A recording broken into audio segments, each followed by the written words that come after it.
The South African Reserve Bank has cleared President Cyril Ramaphosa of any wrongdoing in its investigation looking into undisclosed foreign currency that was stolen from his Phala Phala farm in 2020. In a statement, SARB says it finds that there was no perfected transaction and it could not conclude that there was any contravention of the exchange control regulations by Intaba Nyoni Estates or by the president.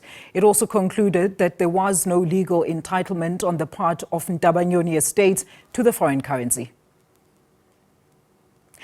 The bank says the investigation was undertaken over a period of approximately a year, and during this time it obtained and/or considered no less than 15 affidavits or statements liaised with other parties, including relevant authorities, and also undertook formal interviews with the relevant individuals. It also says that its financial surveillance department conducted its investigation in 2 phases, and FinServ also sought and obtained legal advice in relation to its investigation and the process it followed. SARB further says that due to legislative requirements and constraints, the report is a private internal report and will therefore not be made available to the public, but the governor will provide feedback to Parliament during the SARB's upcoming engagement with Parliament. Well, to get more analysis on this matter now, let's welcome attorney Mr. Alude Xuba. Mr. Xuba, thank you so much for joining us this afternoon. Just for clarity, I mean, does this report then really clear the president from any wrongdoing, and under what basis? Because apparently the statement that has been made public states that, and I quote, the report by the SARB into this matter is a private internal report and therefore will not be made available to the public, close quote. Hi, Alicia, and thank you for having me. It's very hard to really make a constructive comment on the report, bearing in mind that the actual report has not been publicized.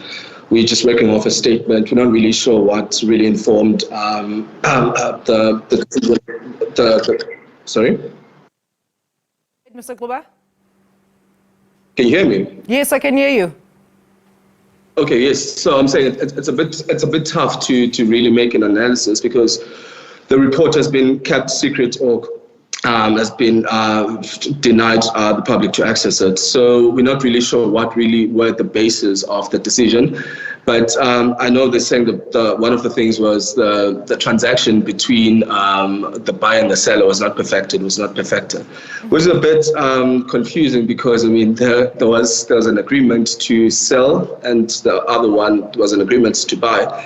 And there was an exchange of money that everyone is talking about. Mm-hmm. So how did the money come into the country, and how did the money actually end up being there? So the confusion is there, and if we had the report, I think it would give us more clarity. But for now, it just means on the side of the Reserve Bank, that's the end of the road. They're not willing to take this matter any further. Look, Alude, I mean, with that in mind, because now everybody's trying to figure out exactly what is the gist of this statement. I mean, the statement further says, and you've just touched on your previous point there, that, of course, it finds that there was no perfected transaction. Please break it down for us. What does this really mean? What is a perfected transaction? Okay, so a perfected transaction means basically there is an agreement between the parties, which is the buyer and the seller. Mm-hmm. Firstly, over the max, which would be in this case the Angolas or the buffaloes, whatever that was being sold. There has to be an agreement around that, and there has to be an agreement on the price. So seemingly there was an agreement on the price because money exchanged hands was money that was there. Mm. But just that delivery did not take place, delivery being physical delivery.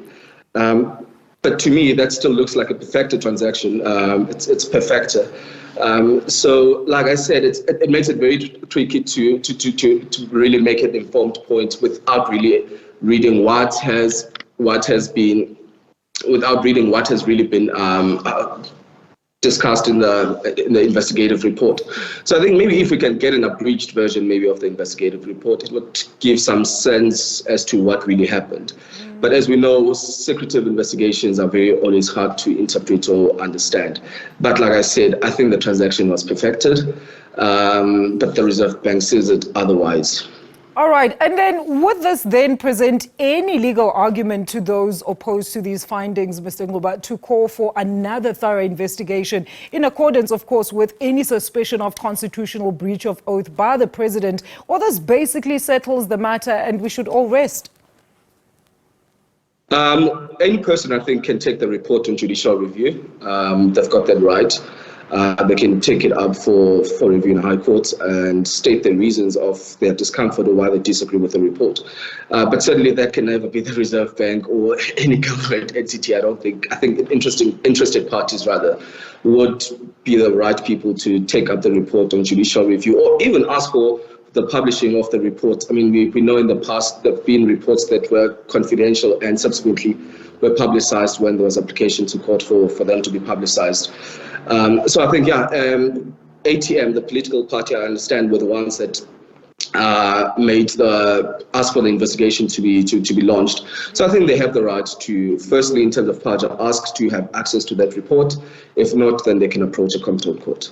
And in your view, should such an investigation be kept away from the public, seeing as it's such a huge matter and that of public interest, Mr. Xuba?